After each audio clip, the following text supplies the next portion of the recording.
அன்பு நண்பர்களே, அனைவருக்கும் அன்னை சமையல் உமாவின் அன்பான வணக்கங்கள். இன்னைக்கு அன்னை சமையலில் பார்க்க போகிறது முட்டை குருமா. இட்லி, தோசை, பூரி, சப்பாத்தி, சாதம் எல்லாத்துக்குமே சூப்பரான சைட் டிஷ்ஷுங்க. வாங்க எப்படி செய்கிறதுன்னு பார்க்கலாம். 1/2 கப் தேங்காய் துருவல், 2 பச்சை மிளகாய், 1 டீஸ்பூன் சோம்பு, கொஞ்சம் கொத்தமல்லி, 2 முந்திரி, 1 பட்டை, 1 கிராம்பு, 1 ஏலக்காய். இது எல்லாத்தையும் மிக்சியில் நைஸாக அரைச்சிக்கலாங்க. கடாயில் தேவையான அளவு எண்ணெய், ஸ்டவ்வை ஸ்லோவிலே வச்சுக்கோங்க. 1/4 டீஸ்பூன் மஞ்சள் தூள், 1/2 டீஸ்பூன் மிளகாய்த்தூள், 1/2 டீஸ்பூன் கரம் மசாலா.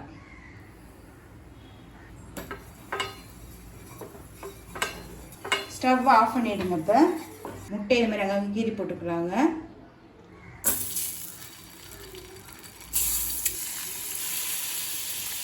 கொஞ்சம் உப்பு,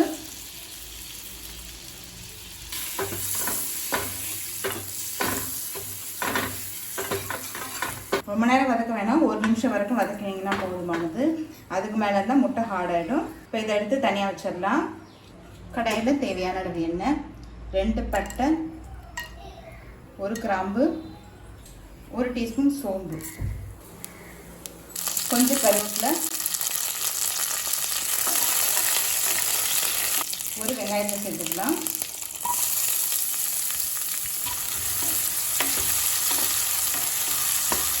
இப்போ 2 டீஸ்பூன் இஞ்சி பூண்டு விழுது,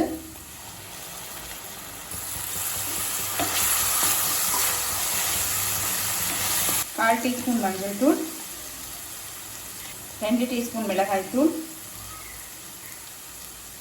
1 டீஸ்பூன் தனியாத்தூள், 1 டீஸ்பூன் கரம் மசாலா.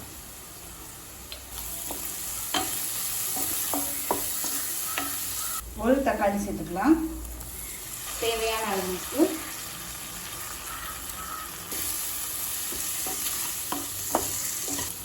இப்போ மிளகாத்தூள் வாசனை போக 1 நிமிஷம் வரைக்கும் வதக்கியாச்சுங்க. இப்போ இது கூடவே கொஞ்சமாக தண்ணி சேர்த்துக்கலாம்.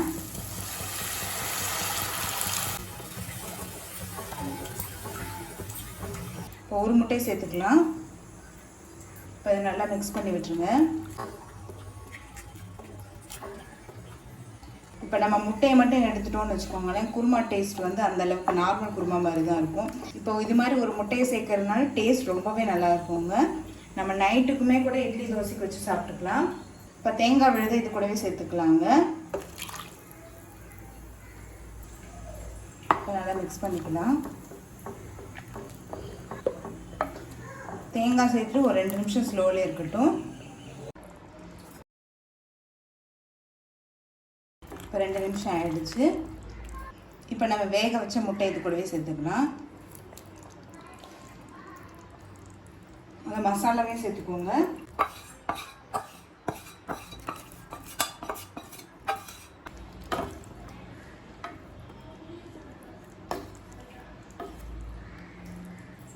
முட்டை சேர்த்துட்டு 1 நிமிஷம் ஸ்லோவில் இருந்தால் போதும். இப்போ முட்டை சேர்த்துட்டு 1 நிமிஷம் ஆகிடுச்சுங்க. கொஞ்சமாக கொத்தமல்லி சேர்த்துக்கலாம். கொஞ்சம் எலுமிச்சை சாறு. இப்போ முட்டை குருமா ரெடி ஆகிடுச்சு. நம்ம சர்வ் பண்ணிடலாம். இப்போ சுவையான முட்டை குருமா ரெடி ஆகிடுச்சு. ரெசிபியை ட்ரை பண்ணி பாருங்கள், கண்டிப்பாக உங்களுக்கு பிடிக்கும். ரெசிபி பிடிச்சிருந்ததுன்னா வீடியோவை லைக் பண்ணுங்கள், கமெண்ட் பண்ணுங்கள், ஷேர் பண்ணுங்கள். இது வரைக்கும் அன்னை சமையல் சேனலை சப்ஸ்கிரைப் பண்ணாதவங்க மறக்காமல் சப்ஸ்கிரைப் பண்ணுங்கள். தேங்க்யூ.